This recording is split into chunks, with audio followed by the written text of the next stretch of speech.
എടുക്കടാ. ആ ഒന്നൂടെ നോട്ടെ. അടിപൊളി.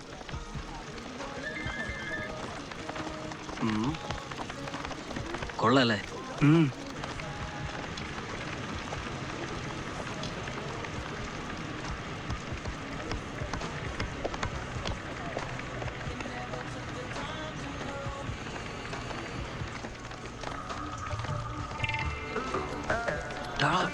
ഒരു ചരക്ക് പറഞ്ഞു. ക്യാമറ റെഡിയാക്കും. നീ പൊക്കോ, ഞാൻ പോയി മുട്ടാം. ഞാൻ എടുക്കാം. ഞാനത് അയാളോട് പറഞ്ഞതായിരുന്നു. സോറി. ഓ കറക്റ്റ് കിട്ടി. എക്സ്ക്യൂസ് മീ, ലാൻഡ്മാർക്ക് ഏത് ഫ്ലോറിലാ? 3rd floor. താങ്ക്സ്. വാടാ.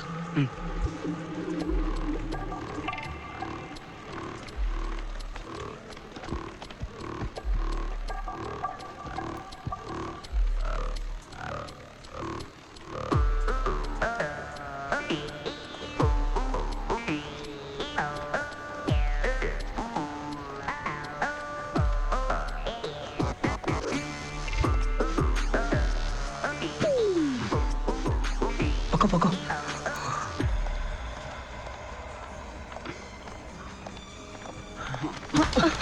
സോറി.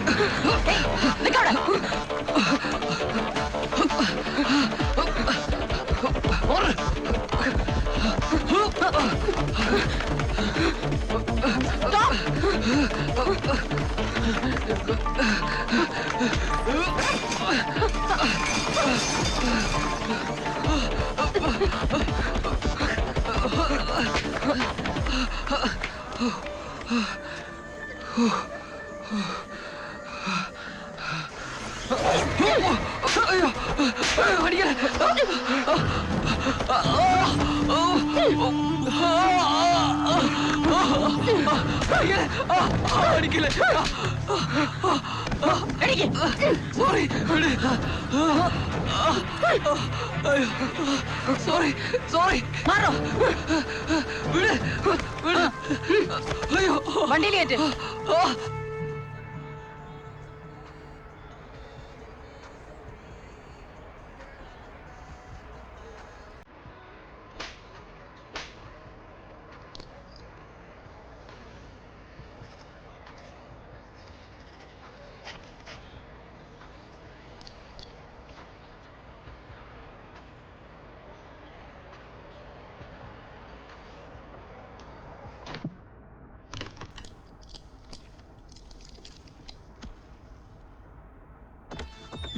പ്ലീസ്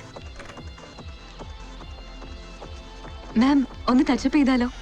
ഏയ്, അതിന്റെ ഒക്കെ ആവശ്യമുണ്ടോ? ഇരുന്നോളൂ. ശരി മാഡം.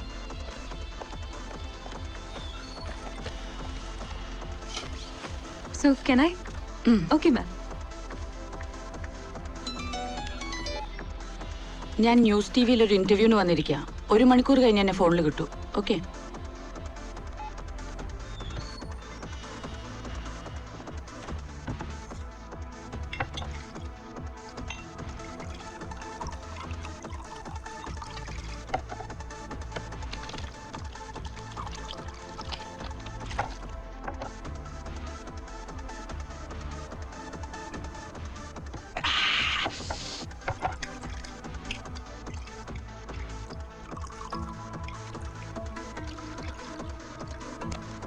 വലിയ കുഴപ്പക്കാരിയാണെന്ന് കേട്ടെ. ഭീകര തെറി ഇടിയും. ഇന്ന് ഷോയിൽ പങ്കെടുക്കുന്ന DYSP. എടാ, അവര് ASP ആണ്. പക്ഷെ കറപ്റ്റഡ് അല്ല. എന്നാ കുഴപ്പമില്ല. നിനക്ക് വേണ്ടേ? ഷൂട്ടുള്ളല്ലേ? ഓ റെഡി. നമസ്കാരം. ന്യൂസ് ടിവിയുടെ ഫ്ലാഗ്ഷിപ്പ് പ്രോഗ്രാം ഷോ ദ സ്പിരിറ്റിന്റെ ഇന്നത്തെ എപ്പിസോഡ് ഇവിടെ തുടങ്ങുന്നു പുതിയൊരു അതിഥിയുമായി. ഇന്നത്തെ അതിഥിക്ക് ഒരുപാട് പ്രത്യേകതകളുണ്ട്. She is beautiful, young and dynamic. Police ഫോഴ്സിന്റെ പുതിയ മുഖം ശ്രീമതി സുപ്രിയ രാഘവൻ IPS. നമസ്കാരം മാം. നമസ്കാരം. ഞാൻ സ്വാഗതം ചെയ്യുന്നു ശ്രീ രഘുനന്ദനെ, master of the show. Welcome you sir.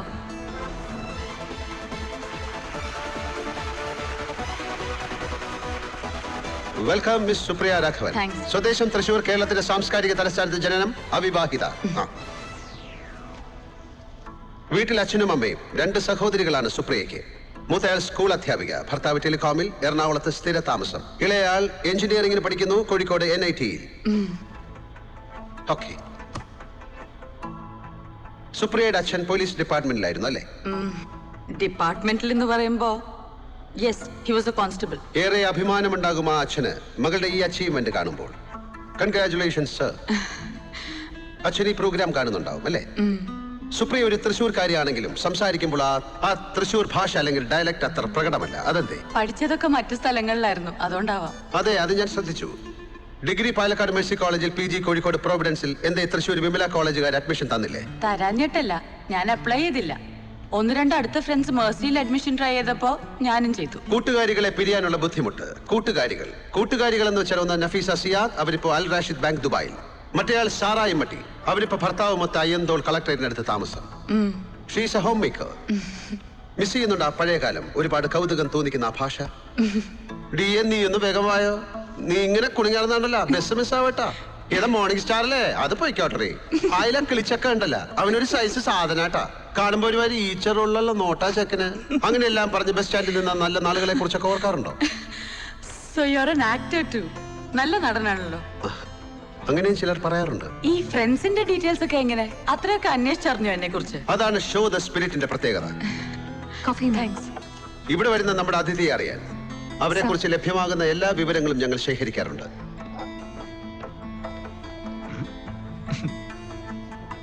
ഞങ്ങൾക്കറിയാൻ കഴിയാത്ത അതിഥിയുടെ ഉള്ള പ്രേക്ഷകർക്ക് മുന്നിലേക്ക് തുറക്കുകയാണ് ഈ ഷോയുടെ ലക്ഷ്യം.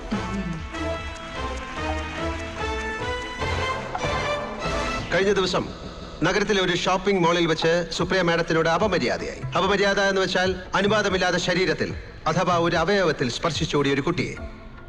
അവനെ കുട്ടി എന്ന് തന്നെ വിളിക്കണം, കാരണം അവന് 15 വയസ്സ് മാത്രമേ പ്രായമുള്ളൂ. ആ കുട്ടിയെ പുറകെ ചേസ് ചെയ്ത് പോലീസ് ട്രെയിനിങ്ങിന്റെ ഭാഗമായി ഉണ്ടാക്കിയെടുത്ത മെയ്വഴക്കത്തിന്റെ എല്ലാ സാധ്യതകളും ഉപയോഗിച്ച് നാബ് ചെയ്തതിന്റെ, അങ്ങനെ പിടികൂടിയതിന്റെ വിഷ്വൽസ് അത് ആ മാളിലുണ്ടായിരുന്ന ആരോ ഒരാൾ തന്റെ മൊബൈൽ ഫോണിൽ പകർത്തുകയും പിന്നീട് അത് ദൃശ്യമാധ്യമങ്ങളിലൂടെ ഈ ലോകം മുഴുവൻ കാണുകയും ഉണ്ടായി. അഭിമാനം തോന്നുന്നുണ്ടോ സുപ്രിയ മാഡത്തിന്? അങ്ങനെ തോന്നിയാലും അപമാനകരം എന്നേ ഞാൻ പറയുള്ളൂ. What do you mean?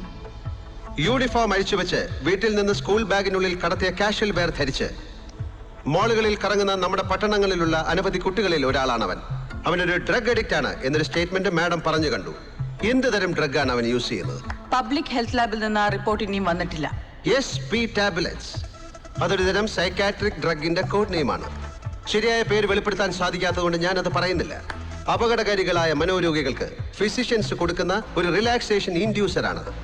കേരളത്തിലെ സ്കൂളുകളിൽ ഏറ്റവും പോപ്പുലറായി കുട്ടികൾ ഉപയോഗിക്കുന്നതും പ്രചരിപ്പിക്കുന്നതുമായ ആ വിഷയത്തിനെ അറിയാൻ ഏത് പബ്ലിക് ഹെൽത്ത് ലാബ് റിപ്പോർട്ടാണ് മാഡത്തിന് വേണ്ടത്? ഈ വിഷയത്തിൽ ഞങ്ങൾക്ക് ഞങ്ങളുടേതായ സ്ട്രാറ്റജി ഉണ്ട്.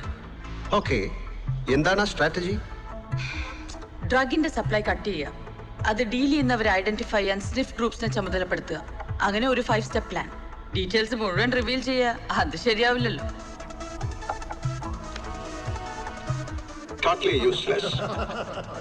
It's proven. ഇന്നലെ ഉണ്ടായ ആ സംഭവം അത് ഈ പ്രോബ്ലത്തിന്റെ ഏറ്റവും ചെറിയൊരു റിഫ്ലക്ഷൻ മാത്രമാണ്. And that is an indication about the miserable failure of your strategy. Madam, ഞാൻ നിങ്ങൾക്ക് പറഞ്ഞു തരേണ്ടതല്ല. ഒരു നല്ല പ്രിവെന്റീവ് സിസ്റ്റം ഉണ്ടാക്കാൻ നിങ്ങൾക്ക് കഴിഞ്ഞിട്ടുണ്ടോ? കൂളും മധുവും ഗിൻഗിനിയും ഒക്കെ ശീലിച്ചു തുടങ്ങിയ നമ്മുടെ കുട്ടികൾക്ക് ഈ പുകയില ഉൽപ്പന്നങ്ങൾ പോരാതാകുമ്പോൾ അവന്റെ രക്തത്തിൽ ആഴത്തിൽ കലരുന്ന കെമിക്കലുകൾ, അത് ടാബ്ലറ്റ് ആകാം, സ്റ്റാമ്പ് ആകാം, സിറിഞ്ചുമാകാം, എത്തിച്ചു കൊടുക്കാൻ നിങ്ങൾ പറഞ്ഞ സപ്ലൈ ഗ്രൂപ്പുകൾ അതിന്റെ ചെയിൻ കണ്ണി മുറിയാതെ തന്നെ ഉണ്ട്. നിങ്ങളുടെ ഓപ്പറേഷൻ അവരെ ടാർഗറ്റ് ചെയ്യുമ്പോൾ മാഡം മറന്നു പോകുന്ന ഒരു അടിസ്ഥാന വാക്യമുണ്ട്. wherever there is a demand there will be supply. എവിടെ ആവശ്യക്കാരുണ്ടോ അവിടെ സാധനം എത്തിച്ചു കൊടുക്കാൻ ആളുകളും ഉണ്ടാകും. നിങ്ങൾ എറണാകുളത്ത് ആ ചെയിൻ കട്ട് ചെയ്താൽ അത് ആലുവയിലെത്തും. 50 രൂപ കൊടുത്ത് വാങ്ങിയ സാധനം ഈ കുട്ടി അത് 100 രൂപയ്ക്ക് വാങ്ങും. Instead you cut the demand. ഒന്ന് ചിതറാൻ കാത്തു നിൽക്കുന്ന ആ ചെറിയ തലച്ചോറുകളിലേക്ക് എത്തിക്കണം നിങ്ങളുടെ സോ കോൾ സ്ട്രാറ്റജിയുടെ റീച്ച്. മിസ്റ്റർ രഘുനന്ദൻ, കുട്ടികൾ എന്ത് കഴിക്കുന്നു, എന്ത് ഉപയോഗിക്കുന്നു എന്നൊക്കെ നോക്കുന്നത് രക്ഷിതാക്കളുടെയും ടീച്ചേഴ്സിന്റെയും കൂടെ ചുമതലയാണ്. ഇത് മുഴുവൻ പോലീസിന്റെ മാത്രം ജോലിയല്ല. അത് തന്നെയാണ് മാഡം എന്റെ ചോദ്യം. പിന്നെ എന്താണ് പോലീസിന്റെ ജോലി? ഒരു ക്രൈം നടന്നിടത്തേക്ക് ഓടി ചെല്ലുകയോ പിന്നെ അത് ചെയ്തവനെ അന്വേഷിച്ച് തെക്ക് വടക്ക് ഓടുന്നതോ? ഒരു ക്രൈം നടക്കാതിരിക്കാൻ നോക്കേണ്ടതല്ലേ നിങ്ങളുടെ ജോലി? ഒരു അപകടം ഉണ്ടാകാതിരിക്കാൻ അത് തടയാനുള്ള ശ്രമം അത് നിങ്ങൾ ചെയ്യുന്നുണ്ടോ? ഇല്ല, ചെയ്യുന്നില്ല, ചെയ്യാൻ കഴിയുന്നുമില്ല. ജാഗ്രതയോടെ ഒരു സിവിക് സൊസൈറ്റിയുടെ അകത്ത് നിന്നുകൊണ്ട് മനുഷ്യത്വപൂർണ്ണമായ കരുനീക്കങ്ങളിലൂടെ നമ്മുടെയൊക്കെ ജീവിതത്തിന്റെ അകവും പുറവും സംരക്ഷിക്കാനുള്ള ബാധ്യത നിങ്ങളുടെ സേന ഏറ്റെടുക്കേണ്ടിയിരിക്കുന്നു. അതിന്റെ ചുറ്റുവട്ടങ്ങളെ അറിയണം, പൊതുസമൂഹത്തിന്റെ ജീവൽ സ്പന്ദനങ്ങൾ കേൾക്കണം, നാട്ടുഭാഷ നാവിൽ നിന്ന് മായാതിരിക്കണം, സർവോപരി മനുഷ്യപക്ഷത്ത് നിൽക്കണം. അടച്ചാക്ഷേപിക്കുകയല്ല ഒരു വകുപ്പിനെ, അതിലെ അംഗങ്ങളെ. കാലോചിതമായ മാറ്റങ്ങൾക്ക് തയ്യാറാകാൻ അധികാരികൾക്ക് പ്രേരണയാകട്ടെ നമ്മുടെ ഈ ചെറു സംഭാഷണം. Thank you so much Supriya Raghavan. Good night. Good night.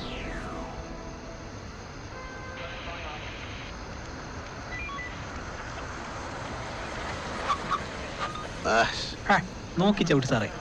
നേരെ നോക്കടാ കൊരങ്ങ പോലീസ്. പള്ളി പണി കിട്ടിയ സാറേ, ഇരിക്കി, ഞാനൊന്ന് നോക്കിയിട്ട് വരാം. എന്തായാലും പിടിച്ച്. സാറേ, ന്യൂസ് ടിവിയിലെ രഘുനന്ദൻ സാറാ. ആരായാലും ഞങ്ങൾക്ക് വെള്ളം ഒഴിച്ചോണ്ടാണോ വണ്ടി ഓടിക്കുന്നതെന്ന് അറിഞ്ഞാൽ മതി. ഒന്ന് ഊതിയിട്ട് പോയിക്കോ. അത് ഊതിയിട്ട് പോയാൽ മതി. ഈ ചടങ്ങിന് ഒരു ഊത്തല്ലേ സാറേ? മദ്യപിച്ചിട്ടുണ്ട്, അല്ലെങ്കിൽ മദ്യപിച്ചാണ് ഇത്ര സമയം വണ്ടി ഓടിച്ചത്. അടുത്ത കാര്യപരിപാടി എന്താണെന്ന് പറയൂ. ഗവൺമെന്റ് ഹോസ്പിറ്റലിൽ പോകണം, ബ്ലഡ് ചെക്ക് ചെയ്യണം. ആവാം. ബ്ലഡ് ചെക്ക് ചെയ്യുമ്പോൾ കൊളസ്ട്രോളും കൂടെ നോക്കണേ. നമുക്ക് അതും കൂടെ ഒന്ന് അറിയാൻ പറ്റുമല്ലോ. അല്ല സാർ, ഞാൻ അലക്സി സാറിനൊന്ന്, അദ്ദേഹത്തിന് അറിയാതെ പോലീസ് ഓഫീസ്. അതൊന്നും വേണ്ട, ഇയാള് വീട് പഠിക്കാൻ നോക്ക്. ഇയാൾക്ക് പോവാല്ലോ. അയാൾക്ക് പോവാം, നിങ്ങൾ വന്നാൽ മതി. വെള്ളം അടിച്ചോണ്ട് നടന്നു പോവാല്ലോ. ഇയാള് പോ, ഇയാള് പോ. എന്റെ കാറ് ഞങ്ങൾ കൊണ്ടുവന്നോളാം.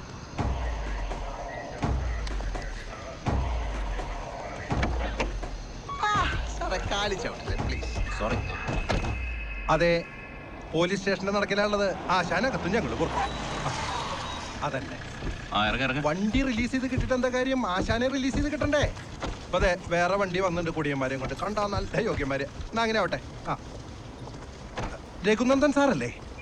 ചിലരങ്ങനെ വിളിക്കാറുണ്ട്. രഘുനന്ദൻ എന്നാണ് എന്റെ പേര്. അല്ല, ഞാനേ നമ്മുടെ ഷോ ദി സ്പിരിറ്റിന്റെ സ്ഥിരം കാഴ്ചക്കാരനാ, ഫാനാണേ. അതൊരു തെറ്റല്ല. അനിയൻ എന്താ പോലീസ് സ്റ്റേഷനിൽ ഞങ്ങളൊക്കെ കമലദളം കഥകളി യോഗത്തിന്റെ ആൾക്കാരാ. ഞാനാ സെക്രട്ടറി. ഞങ്ങളുടെ ആശാകത്തുണ്ട്. കഥകളിയും ഒരു കുറ്റകൃത്യമായോ? അല്ല, കളി കഴിഞ്ഞാൽ ഞങ്ങളുടെ ആശാന് 4 അടിക്കണം നിർബന്ധ. അത് കഴിഞ്ഞാൽ വേറൊരു നിർബന്ധമുണ്ട്, വണ്ടിയും ഓടിക്കണം. ഇന്നിപ്പോ എന്തുണ്ടായി? വണ്ടി ഓടിച്ചു, പോലീസും പിടിച്ചു. അകത്തേക്ക് ഇരിക്കാം. കമലദളത്തിന്റെ ആൾക്കാര്. കാണാം കാണാം. നന്നായില്ലടാ. അങ്ങോട്ട് ഞാനിവിടെ ഇരുന്നോളാം. സാറേ, ആ മൊബൈൽ ഒന്ന് തരുമോ? ഞാൻ ഇവിടെ ഇരുന്നത് മുഷിഞ്ഞോ ആവോ?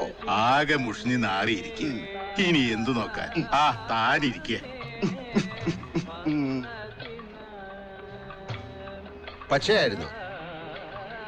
പച്ചയായിരുന്നോ മാഷേ? പച്ചയായിരുന്ന പോലീസ് പിടിക്കില്ലല്ലോ. കഴിച്ചിരുന്നു. വേഷേ? വേഷം പച്ചയായിരുന്നു. വേഷം പച്ചയായിരുന്നു. അതാണ്. രഘു സാർ അകത്തേക്ക് വിളിക്കുന്നു. പോയിട്ട് വരൂ, പരിഭ്രമിക്കാനൊന്നും. പോയിട്ട് വരട്ടെ. ഒന്നും മിണ്ടാതിരിക്കണോ? അപകടം നടക്കുന്നതിന് മുമ്പ് അത് തടയാൻ കഴിയണം. ഒരു ഇഫക്റ്റീവ് പ്രിവെൻഷൻ സിസ്റ്റം ഉണ്ടാക്കാനാണ് പോലീസുകാർ ശ്രമിക്കേണ്ടത്. ഉപദേശങ്ങൾ, അതും ഇതുപോലൊരു മീഡിയ സെലബിന്റെ മുഖത്തുനിന്നാവുമ്പോ കേൾക്കണം, സ്വീകരിക്കണം. അപകടം മുൻകൂട്ടി ഞാൻ മനസ്സിൽ കണ്ടു. മദ്യപിച്ച് വാഹനം ഓടിക്കുന്ന ആളെ നിർത്തുക. അയാളുടെ കൈപ്പിഴ കൊണ്ട് ഒരു ജീവൻ നഷ്ടപ്പെടാൻ പാടില്ല. സ്വന്തം ജീവൻ നഷ്ടപ്പെടുത്താൻ അയാളെ അനുവദിച്ചും കൂടാ. അതാ സാറിനെ ഇതിനകത്തേക്ക് കൊണ്ടുവന്നത്. എന്താ രഘുനന്ദൻ, ഇങ്ങനെയൊക്കെയല്ലേ പോലീസ് ജോലി ചെയ്യേണ്ടത്? ഇനി വേണേ പോയിക്കോളൂ. അലക്സി വിളിച്ചിരുന്നു. അയാളും മീരയും രണ്ടുപേരും എന്റെ ബെസ്റ്റ് ഫ്രണ്ട്സാ. നമ്മളിതുവരെ കാസറോസിൽ വെച്ച് കണ്ടുമുട്ടിയിട്ടില്ലാന്നേ ഉള്ളൂ. പോയിക്കോളൂ. Thank you. ഞാൻ പോകുന്നില്ല. ഞാൻ കെട്ടിറങ്ങിയിട്ട് നാളെ പൊയ്ക്കോളാം. ഒരു രാത്രി കിടന്നുറങ്ങാൻ കൊള്ളാവുന്ന ഒരു പോലീസ് സ്റ്റേഷൻ ഞാനും തിരഞ്ഞുകൊണ്ടിരിക്കുകയായിരുന്നു. ശുപാർശയുടെയും മഹാമനസ്കതയുടെയും പേരിൽ ഇന്നാൾ വരെ ഒരു ക്രൈമിൽ നിന്നും രഘുനന്ദൻ എന്ന ഈ ഞാൻ രക്ഷ ആഗ്രഹിച്ചിട്ടില്ല. ശുഭരാത്രി സുപ്രിയ. സുപ്രിയ രഘുവൻ.